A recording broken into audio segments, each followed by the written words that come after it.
Georges Federman, je suis un admirateur de Ania Vogel. Je voulais évoquer la référence de Méditerranée. Vous avez dit c'est une mer européenne.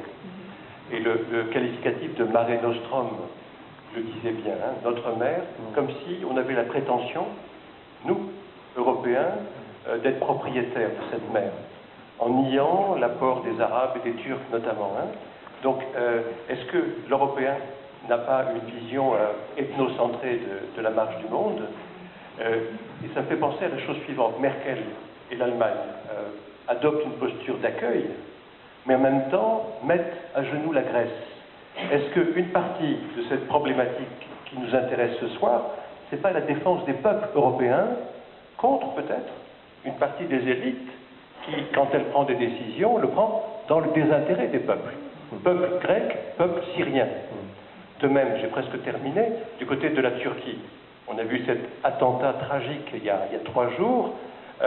Du côté de cette Turquie dont on sent la volonté d'éveil vers la démocratie, on sent aussi la perspective religieuse, qui n'est pas non plus négative, a priori.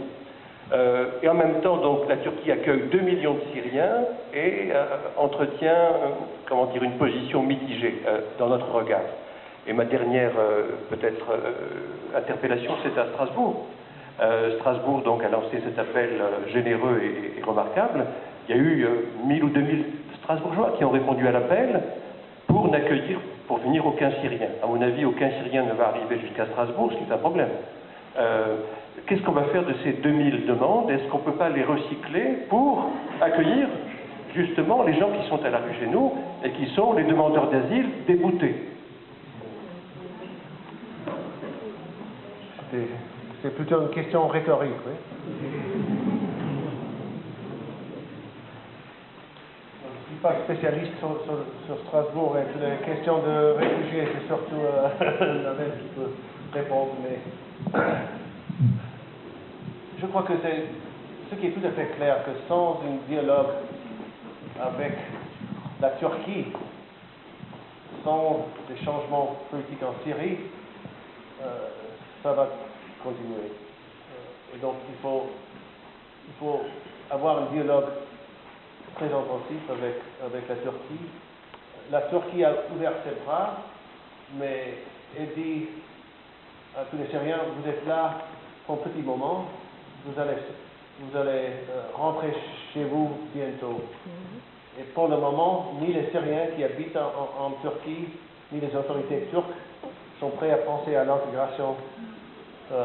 Mais c'est clair qu'une partie des réfugiés qui sont là vont s'intégrer en Turquie, mais ils ne sont pas encore prêts à ce débat. La mer Méditerranée, oui, c'est une mer européenne, mais c'est aussi une mer africaine, une mer du Moyen-Orient.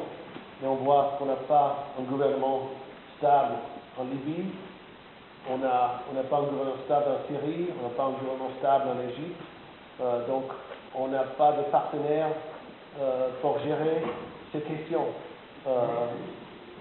Et gérer, je veux dire, non avec les traités secrets qui laissent, où on paye Maroc, la Libye pour prendre les gens, pour les tirer s'ils essayent de partir. Mais non, des traités qui sont selon les droits de l'homme et nos engagements internationaux.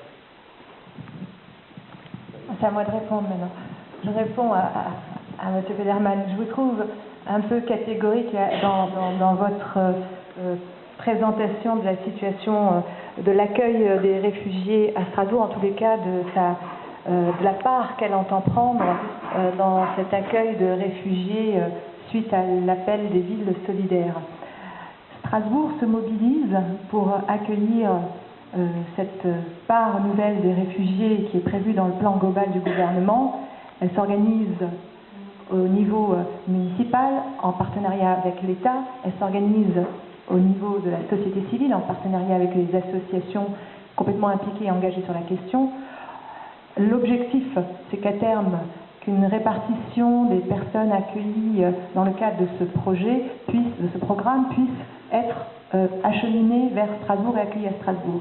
Donc c'est pour ça que nous nous organisons en amont, qu'on ne se retrouve pas du jour au lendemain sans réponse globale à fournir à ces nouvelles personnes qui viennent, comme le commissaire le disait, de situations traumatisantes et dramatiques.